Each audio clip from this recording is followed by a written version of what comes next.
In this live taping of Talking Too Loud, we are asking, did video kill the radio star? It's a good question. It's been asked since the early 80s. Or did video evolve the radio star?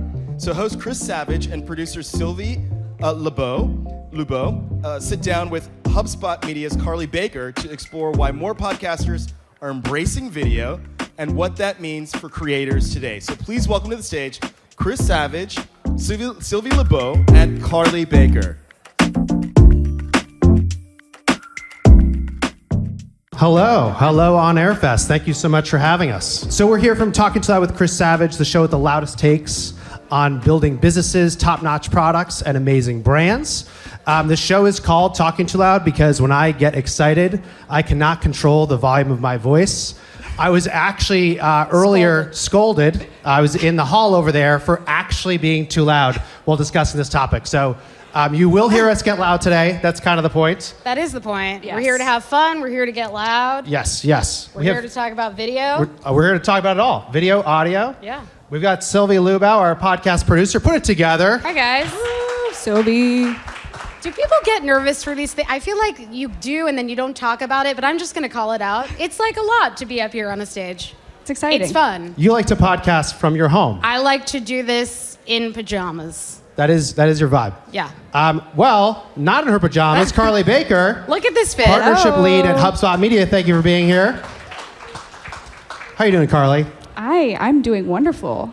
It's a beautiful day. We're in Brooklyn. We've got a lot of exciting programming. I'm sitting down with two of my favorite people. Oh, come on. Could not be better. Come on. Oh, stop. Oh, stop. Oh, stop at you. So we're going to be talking about video. I run a company called Wistia, which is a video marketing platform, hosting and analytics, tools to create video, edit video, podcast hosting, all that kind of stuff. But really what we're here to talk about today is like, what is happening with podcasts? Why do so many people want to watch podcasts? According to Adweek in a recent survey, 40% of people would prefer to watch a video podcast than listen. It's pretty shocking. That number's up from 30% the year earlier. So there's something happening out there, and we're going to dig into it. But of course, the show is called Talking Too Loud, and what we like to start the show with asking our guests what has them talking too loud. So Carly, what are you excited about today? Oh, I'm excited about so many things. This feels like a very high-stakes question in this environment. So instead of giving a business answer, I'm going to give a fun answer. I am talking too loud about the resurgence of pinball, especially in this great city of New York. Tell us more. Tell us about where you play the pinball. Do you hate the people who use, like, that's me. I'm the two. I'm like, ding, ding, ding, ding, ding. Wait, what do you hate, Sylvie? No, I'm asking, like, I take it you're a real true player. I mean, one could say so. I play in a league, but I wouldn't say that I'm great. You play in a league? I do play in a league. Oh my yes. God. Elite. I'm probably the worst person in the league, but it's just just for fun, you know? Right. So It's hard to find things that you can do in the company of others that are extremely low stakes, and pinball is definitely one of those things. It's very addicting. Do you have a uniform? Like, do you have like a team shirt? Nothing like that? I don't. I should have one though. Let's swag it out. Okay, let's go. We love swag. Wistia pinball merch. It's That coming sounds soon. great. Sounds fantastic. Okay, so let's talk about video podcasts. But first, I want to know how many people in the room have a podcast. Most. Oh, how many? Keep your hands up if it's an audio podcast. And now keep your hands up if you have a video version. Oh, fair amount. Cool. Okay, awesome. So Carly has helped build and manages the HubSpot Media Network. You have a bunch of video podcasts. Yes. What is happening with video podcasts? What are you seeing over at HubSpot today? Yeah, I mean, so many things are happening. I think so many things are happening more broadly in the industry. And one distinction I want to make is that we're seeing a rise in video, and video being used for distribution, but we're also seeing a rise in YouTube. I think a lot of the times video and YouTube are used interchangeably, but they're actually very different things and very different strategies. You can use video on distribution platforms and use it as a marketing tool, but not post long-form podcast content, or you can use a YouTube route, and I think there's really important distinction that needs to be made there. We at HubSpot, our network is a little bit unique. We produce a lot of our own original content in-house. We work directly with our talent. We do monetization. We do audience development. We also have a large network of creator shows that we license and that we help grow as well.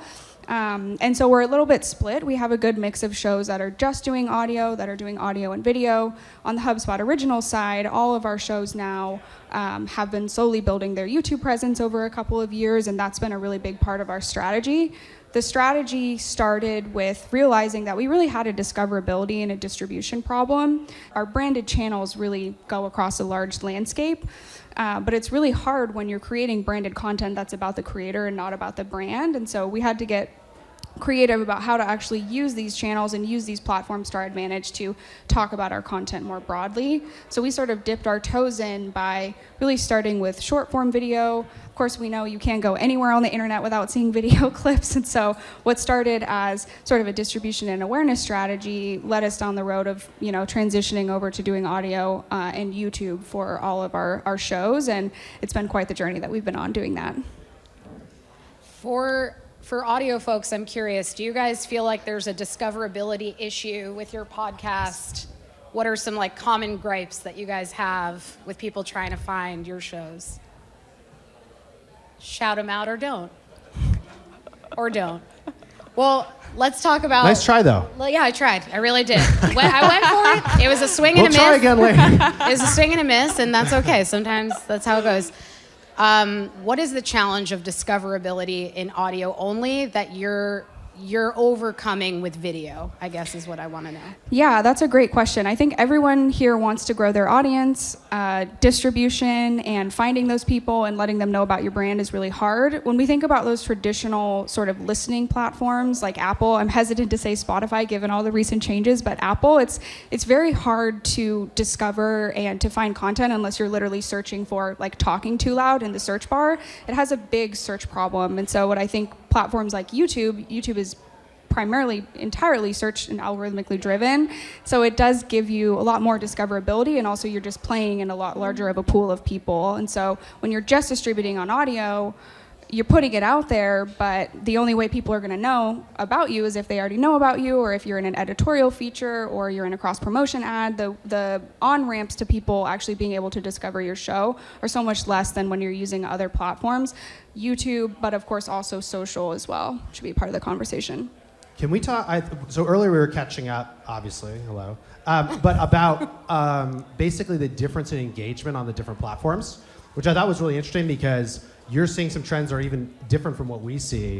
And I think it's just an example of how every show is so different and requires really understanding which audience should you put your show in front of and in which ways to both drive reach but also to retain them. So maybe could you talk a little bit about that, maybe My First Million in particular?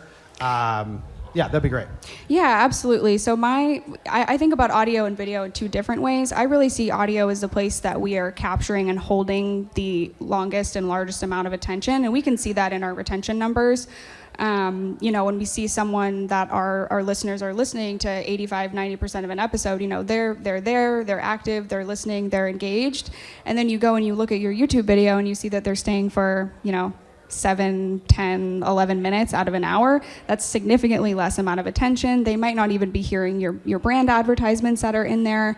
YouTube and video is just such a different experience for the watcher, for the listener. I really think about it, and YouTube in particular, as a really great magnet for people to be able to search and find the content that they're looking for and to try it out. But I don't see it as a place where the expectation should be that you're retaining people for all of your long form content. It's really just acting as a magnet. Whereas on the audio side, we do a lot to optimize editorially and to provide a good listening experience throughout, and expect and hope that people are going to stay with us for longer there.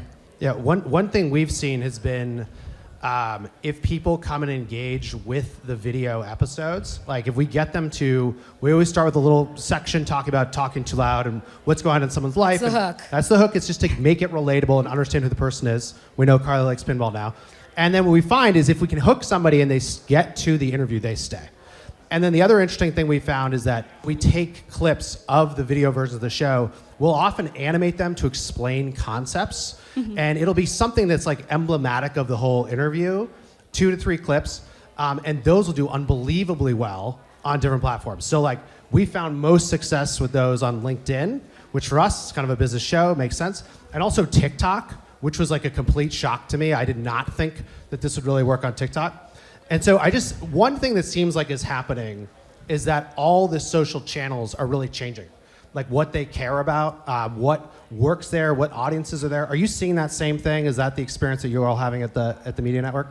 Yeah, definitely. We're definitely seeing more video and just hunger for video across the board. I mean, we're interesting at HubSpot because we have an entire media network. We have newsletters. We have our own YouTube channels that include podcasts, but also include marketing tutorial videos and a brand.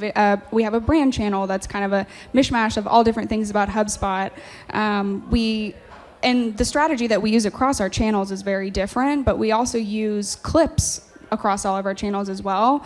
You know, on the podcast side, we try to have a really talent-first approach, especially for branded content. I feel like is really hard because you have to have a high level of investment from the hosts to be willing to use their likeness in a deeper way to put that content that we're producing on their behalf on their own channels. But we see a huge amount of return. I think another way that we use video and we've seen really effective returns in terms of audience growth is having it as a part of a package that we're providing for guests.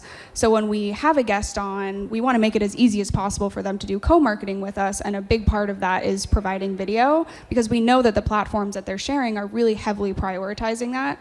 We're in the same way where we produce and distribute business content, and we know that LinkedIn is really big, and so as soon as we woke up one day and we signed into LinkedIn and we saw that video feed on there, we knew right away that we needed to change the way that we thought about distribution and what we were providing for our guests. And we've seen tenfold return on adding that to our workflow.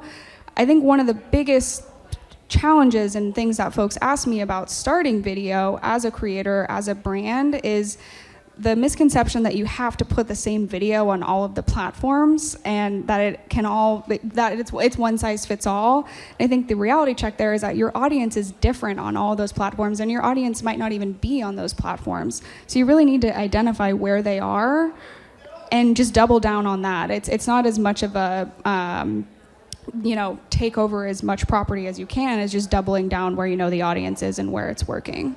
Yeah, I think also something I was curious to ask you guys is that brands, they seem like they're quicker to adapt to video, right? Like, whereas media companies, I feel like, are a bit reticent.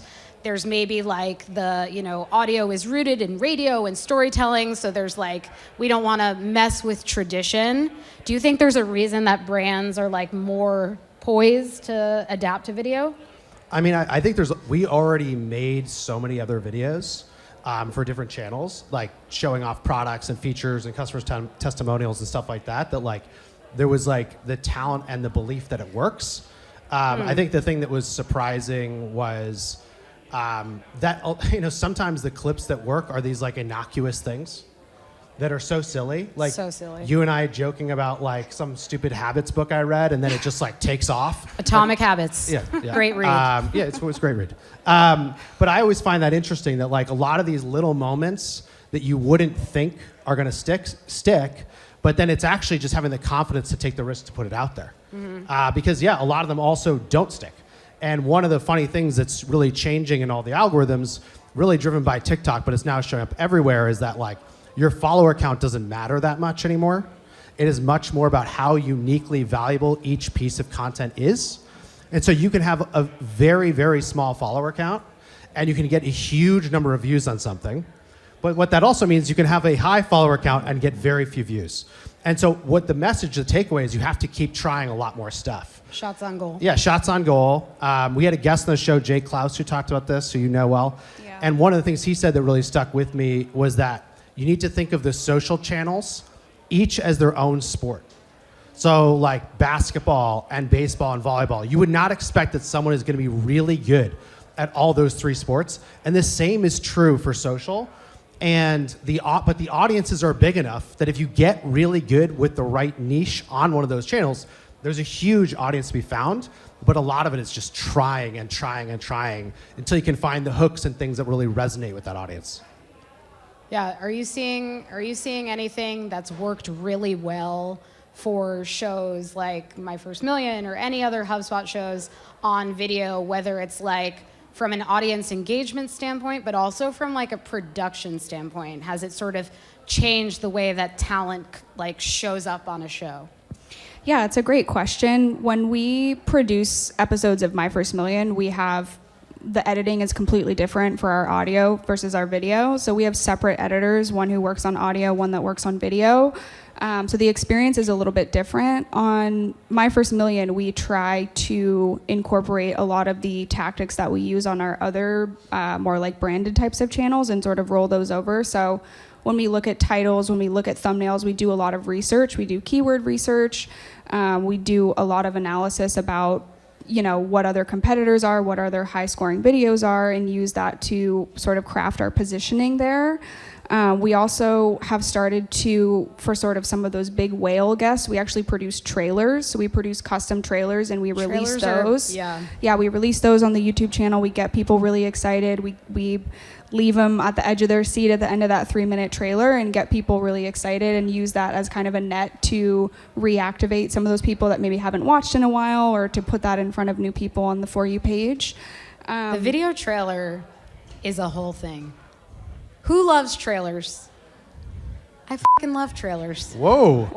Drop the F-bomb. There it Oh, came. there you go. But it's such a good use of video. Like, even if you don't end up producing a whole video show, creating a video trailer is such a good way to, we were talking before about reach versus retain. It's such a good way to reach people, and we've seen that a lot on LinkedIn, right? We've done like a few different experiments where we've done trailers where it's completely separate from everything in the interview itself. Just trying to hook someone on the fact that the guest and the thing that they're talking about is so interesting by itself. And then in the comments, it's like, hey, if you like this, come check out the episode. And it's not something I thought we would ever do because it feels like an ad for someone else's media, someone else's business, but it's actually worked, I think, in part because it's so genuine and it is uniquely valuable on its own. Yeah. I think the trailers are also where we can have a little bit more fun. We can be a little bit more dramatic with our editing. We can put kind of like more intense music. We can do a little bit more of a build up. We can have a little bit more fun, which we do try to do. But at the end of the day, we are a video podcast that's mostly recorded remotely. And so the trailer is where we can have a little bit more fun, put a little bit more gas in the tank. And like get creative. Like it's fun to sort of flex those creative muscles. Let's talk a little bit about expectations, because what we seem to be seeing, I think you're seeing the same thing, is just basically like we now live in a world where you get to choose how you consume content. Like you get to choose if you want to watch it or if you want to listen or if you want to read. And that's really different than where we were before. Like I was like a video purist for a long time, and now I think about everything also being on audio. But also there's a lot of people who are literally just going to skim a transcript or want like a summarization. How has that changed how you think about like marketing all of the shows themselves, and even which shows that you bring on? I mean, I do think it does. There will always be a place for audio. I actually love something that Mr. Ballin said yesterday in the Business Summit, where he talked about it's really hard to ask your audience to upgrade. So to go from listening to your show to watching your show, it's a lot easier to ask your audience to downgrade, go from video to audio. Oh, I think that there's a common misconception that cross-pollination is easy. I think we see this too with using video for distribution. If you're posting an Instagram story that's directing people to your profile, where they then have to click on a link tree, where they then have to scroll down to the bottom of the link tree, where they then have to go to your website, where they then have to click play on the podcast, you're asking a lot of your audience, right? You're asking too much, and the expectation that someone's going to click on 12 different things, open 3 different browser tabs, then have to move over to their phone because it's not compatible. Like, let's be realistic, right? You're asking a lot, and there's very few, if any, folks that are going to actually go all the way, right? So I think we have to be a little bit more realistic about that. I don't think about lumping our audio audience and our YouTube audience in the same bucket. They're very different audience. I'm sure that there's a Venn diagram and that there's people in the middle that maybe when they're sitting at their desk are watching My First Million, and maybe they transfer over to Apple Podcasts when they drive to the grocery store, and they do both. And that's great, but the expectation isn't there that everyone's doing that. And so we try to grow audiences using the tactics that we know that work on video and on YouTube and that work on audio, and just grow them at the same time. But we realize that they're not the same audience, and I try really hard not to lump them together. Part of it, I think, is an attribution thing. Like, are we confident in saying that a YouTube subscriber is equal to an Apple Podcast subscriber? in my opinion, no. So I think that it gets dangerous when you lump all of those things together and you try to equate different analytics and say that they're the same.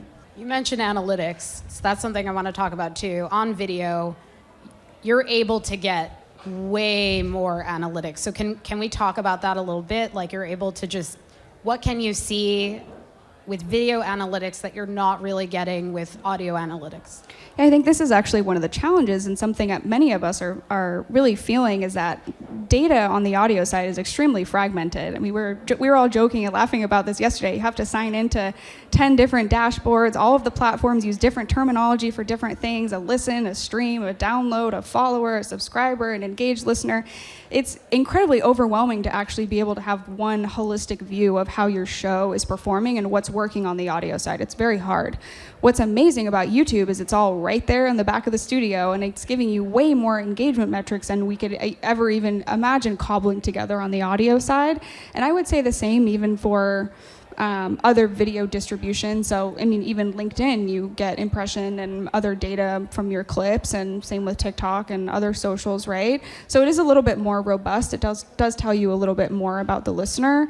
I think from the brand side as well, of course, we advertise on our own content, and it's a lot easier on YouTube to, put a nice little QR code on the screen and a clickable link, and to be able to see when they become customers. And for us, that's like immediate ROI. That's very valuable for us as a brand. And so I think that's another, going back to your earlier question, reason why we see a lot more brands that are playing in the video space, in the YouTube space. It's a lot easier for them to see immediate impact and not have to cobble everything together. That makes a lot of sense. The other thing it's making me realize in this very moment is, so I come from like a more radio background, and working on shows, I was really separate from the growth of the show, right? I was like making the content, and that was my tunnel vision.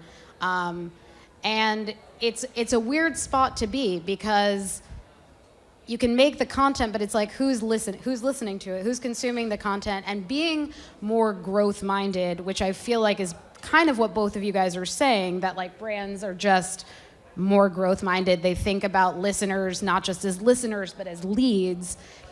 It makes how you approach the content different. It makes it better in some ways. So yeah, I'm just kind of like having this realization right now that being able to work on the content and the growth in tandem is actually a really winning combination for any show, period. I love that. I would say some of my best clients that I've ever worked with the greatest results, I've worked directly with the talent and with the production. Audience development, our team at HubSpot works very closely with the producers. We work very closely also with Bumper, who's our growth and measurement agency. We have a really holistic, data-informed approach. From the moment we're thinking about booking someone as a guest, the conversation about co-marketing starts, the conversation about how we want, like what the positioning is, the conversation about distribution, the conversation about let's look at other guests of this caliber that we've had on and how it's performed, so that we have realistic expectations about what the outcome of this could be. Like, it's a very scientific approach. We're not just sort of willy-nilly, as much as we can, Dan is laughing, as much as we can, we're not trying to willy-nilly just, say, oh, this is fun, this is nice, let's put this out and throw spaghetti at the wall. And I think a large part of that is because we're a brand. We can't afford to always throw spaghetti at the wall, only sometimes. Limited amounts of spaghetti. Let's talk about that. Like, so HubSpot's a brand, but you're also backing individuals. How do you think about that interplay between getting an individual creator, they're in the network, they're representing the brand, but they're not the brand, versus just releasing the content directly under the HubSpot name? Especially in the business content space, we want folks that are highly qualified. They have expertise in the area that they want to speak to their audience about. They're well-known. They sort of come with at least some kind of audience or some kind of distribution. We at HubSpot have what we call heart values, which is what we hold all of our employees to. And this is really important, that we have diversity in our network, that we have inclusivity in our network, that we have people that are fostering those environments in their communities, and that they are really speaking about topics in a way that's reflective of us and our values as a brand. So that's very important to us, not just from a brand safety perspective, but we want to uplift these voices. I think in the business content world specifically, it can be really hard to find content that feels good and feels uplifting and feels like it's reflective of many of us who are working in the business space. I think there tends to be a little bit of a disconnect of who you hear from and who's actually there doing the work. So we really try to pride ourselves in putting those people first and using them to have a positive association with our brand. Yeah, the uplifting content is also another interesting video tie-in, because I was saying backstage before that, like, people love to watch other people laugh. Like, they love to watch other people giggle. And in audio, it's fun to hear it, and then you see it, and it's like it takes it to a whole other level. And there's something like so joyous about doing that. And even though I alluded to the fact earlier that making the jump to video is hard for me, it is so wonderful when we have a laughing fit on the show and when the guest gets in on that love and that laughter. We've had somebody break a planter that sent us into some gut-busting fits.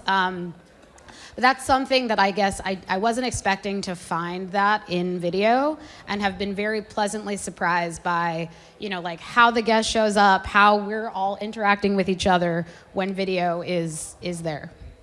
One thing I want to talk about, which is something the three of us were lamenting about earlier, is that I think one of the actual challenges, and I know for me, especially as a woman, it's very terrifying to be online. And I think that's one of the big things that's not talked about enough in terms of this transition to video. It's one thing to have a very intimate experience with the listener and have you be in their ears at all times. It's another thing for you to put your face on the internet in a very public way, for people to leave very upsetting comments, and for people to have to do their own moderation given the changes in the platforms and all of these things.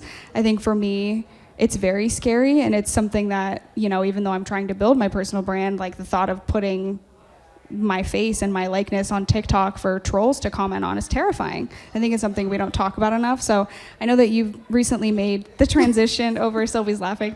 I'm laughing. I'm sorry, I'm setting you up. I'm setting you up so hard right now. I got my first troll, my first 2 trolls. And it was jarring. It was an experience, but basically, like, I'm one of the questions I ask on a recent episode is part of a social clip. I'm not usually the face of the show, but for this particular clip, I asked a good question, and they came for my teeth. That's what happened. They said, and I'm quoting, "fucking horse teeth," and I read it and I was like, first I kind of laughed, then I kind of winced, then I didn't cry, but like I thought about crying. I thought about responding and saying, like, yeah, these are fucking horse teeth and I'm gonna bite you. I thought about creating a fake account and like harassing them. Then I was like, you know what? This has gone too far. They don't deserve this energy.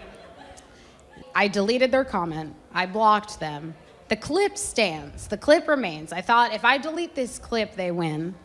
But I think you're totally right that shifting to video, anyone who's considering that jump has to be very explicit with their guests that their face is going to be on TikTok, on, Instagram, on LinkedIn, that you might get different types of comments that are ugly and expose the world's ugliness.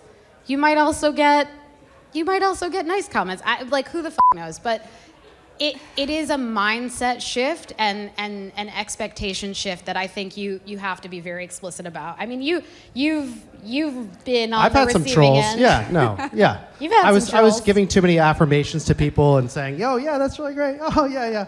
And then of course the comments, this guy won't stop saying, "Yeah." Chris, all you can say is the word "yeah." Great, thanks. Yeah. But I think it is interesting because like what we've been discovering is that we have to, a lot of the assets that we're creating, we're co-creating with the guest. Yeah. And so the show itself, when we record, we tell people like, look, this isn't a gotcha thing. Like, if you don't like any part, we're cutting it. And then the clips get sent to them, and we want them to feel really good about it. And the benefit when it works is that like people are actually getting to know us and building a relationship on these different platforms. It is really working. And I think it's working to have people connect with an individual versus just a brand. And we see that in a very direct way because we represent brands and we have our own personal brands. And it's just like all the algorithms are tuned and changed for this, right? Like basically every social channel, if you are a company and you want people to see your message, even if they follow you, you have to advertise. So all the organic opportunity is being an individual, but it does come with this whole other set of things, which has been really challenging and really interesting. And I do think a lot of it is like co-creating with the guest and everyone feeling really comfortable about what we made together. 100%. We were gonna open it up to Yes. audience questions. I'm afraid to do that though, because the first time, crickets. We got a question. We got see questions. hands. Yeah, stand on up. I'm a lawyer. I have a podcast and work for a lot of podcast producers. And I see, as we're experiencing currently, I see with clients where. Oh, thank you. Sorry, thanks. I'm just Adam seeing Day. in the podcast that we have and with our clients, the production budget can really be under demand when you move to video. And I've seen this at low-level podcasts and some podcasts being negotiated at the biggest networks. So for those of us that want to avoid like the Zoom setup video podcast, but also not invest in proper cameras and so on, do you have any like tips, tricks to make the video more compelling visually? Yeah. I mean, so the first thing I would say is that COVID really reset people's expectations on video writ large, right? Like, if you everyone remembers the viral clip of that guy who was like on CNN and his kid came in the back door and it was like Greatest so clip. absurd. That's not like, I'm sure we've all seen our coworkers or people we work with like have their kids or their dog come in or someone break a plant or whatever. Like everything has been reset culturally where what people want is like authenticity. So I think the first thing is give yourself permission that like as long as you feel like the clips in the video are associated with the person, you're not really risking the brand that much. In terms of the quality itself, like you can there's a bunch of tools that'll help you do this. Wistia has some stuff, but Riverside has stuff, Descript has stuff that really is just like reframing things to have the people be front and center. That's a lot of what this is. I think we've seen that like adding burnt-in captions is incredibly important for a lot of these channels. And then if you have slightly more budget, the way you start to ramp it up is like, we found an animator that we love working with. And so we'll make 10 clips for an episode and 2 or 3 will be with the animator. And so those are the ones we think are the best based on what we've seen before. They're designed to stand on their own. They're designed for specific social channels and they look really good. My suggestion is like, if you don't have much of a budget, you just use some of these tech tools to help you and you can kind of build conviction that it works. And once you do, suddenly, like alignment follows results and everyone around you is like, that's working, do more of that. It becomes much easier to put budget into that. The other thing I will say, if it's an interview show, one thing that you can do is you can help your guests look better when they show up to the interview, even on Riverside or on these remote platforms. So it could be as easy as saying, hey, do you have a microphone that fits these specifications? If they don't, you can send them one that costs $10 on Amazon that's going to help the audio quality sound a lot better. You can do the same with webcam. So like you can have a really honest conversation and you can ask the guests to do a lot more than you think you can, right? You can ask them to not wear dangly earrings that might clank against their headphones and create a nightmare in post-production. You can ask them to not wear AirPods because it's fuzzy. Like we can ask the guests to help the production quality be so much better than I think a lot of people do. And so that's another suggestion I would have. You can make small investments to help them level up. And Chris also downplayed Wistia a bit, but there are a ton of resources on their website, on the blog, that has gear breakdown for different kinds of budgets.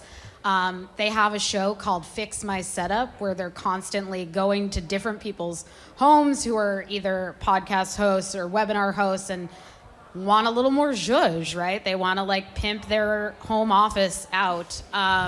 Lighting, I'd be remiss. That was the alternative name. Pimp my home office out. Yeah. Lighting is a big one. I feel like just shutting off some lights or turning on some lights makes a huge difference on video. And then also like adding a little pop of color, a plant. Like it doesn't have to be crazy. You know, it's like anything that gives a little bit of life to the shot that's behind you. And then to just echo what Chris said, like, they're coming for you. They want to see the authentic you. And like, If you have like a library full of books behind you, talk about the books, you know, like bring it into the show, make it part of who you are. So those are my quick hit recs. The only other one that made me think of is if you have a Mac, you can use your phone as a camera. So there's this thing called continuity camera. That's a good one. And it is basically just turns your phone into your webcam. So our phones are unbelievable cameras, and it turns out if you have this unbelievable camera, you can buy like a little Logitech mount for like $20 on Amazon. It'll go right where your webcam is. That is going to make you look way, way better. So that's an easy one. But let's, over here, maybe. Yeah. Hi, I'm Flo Lumsden. I have a podcast about podcasting, so I'm taking a lot of notes. Yes. We love getting meta. It's so meta. But we don't love meta. Right. They kind of ruined that one. Yeah, it's on Substack called The Format. It's about different formats, and so I'm always thinking about video versus non-video. But to get more nitty-gritty, I do video podcasts because I want to use the clips, and I'm not afraid to be on video, and I think sometimes I forget that they might be afraid to be on video. For sure. And then my show has been video, and all my other shows are video, and sometimes I know they've seen the clips from the show, but they still forget that they're going to be on video. Yeah. And then when I send them the clip, they're like, this is great, but I'm not used to seeing myself on camera. And I could just tell they're like not comfortable, and I feel so bad. So where am I going with this? Yeah, so how do you prepare people to be on video in a way that they're going to be able to open up and be comfortable, and like, what could I do better to like get everybody on board? Well, I mean, first of all, it seems like you're doing the right things already. You're explicitly saying this is a video podcast. Yeah, at least assuming you're telling them that. I think I forget to say that to them. Well, do that. do that. Step one. Yeah, I think a lot of it too is like we're all sensitive about ourselves, and we're not sensitive about everybody else. And so if ever I'm trying to convince somebody of something like this, I would send them lots of other clips of other people and be like, hey, it's going to look like this, or the show looks like, be really explicit, because it sometimes makes it easier to realize like, oh yeah, I'm not actually judging these people. Like, I'm learning about what they're talking about. That's why I like it. And so it can help people get more comfortable. But I think it is true that the first time you get on camera, the first time you see yourself, the first time you hear your voice often is painful for folks. So I kind of think there's no getting away around that. But I do think if we can help people see that like, hey, the rest of the world is going around like this, and like you're flipping your thumb for at least an hour a day, and like you're actually just looking to be educated or inspired or whatever. I think it's just reminding people of that. The other thing I would say is that if you let someone know you're in the process of booking someone, you say, hey, it's going to be on video. If they don't want to come on because it's on video, that's totally fine. I respect people that have boundaries like that, because it's not a fit for everyone. The other thing I would say too, as well, is if you do have someone on, you are putting that long form video on somewhere like YouTube, make sure that you are providing them assets that are not only video assets. Provide them static assets as well, and allow them to decide what they're going to share on their channels. I know for me, I have a really difficult time sometimes during interviews looking directly into the camera the whole time, especially if it's very long. And I have been in many situations myself where I've received clips of myself where like my eyes are just totally wandering, and I'm like, it looks like I'm looking at a bird that's flying around my office. Like, I'm not sure that this is exactly what I want to put on my LinkedIn. And so but I have the option to share a static image instead. And so I think always providing people options.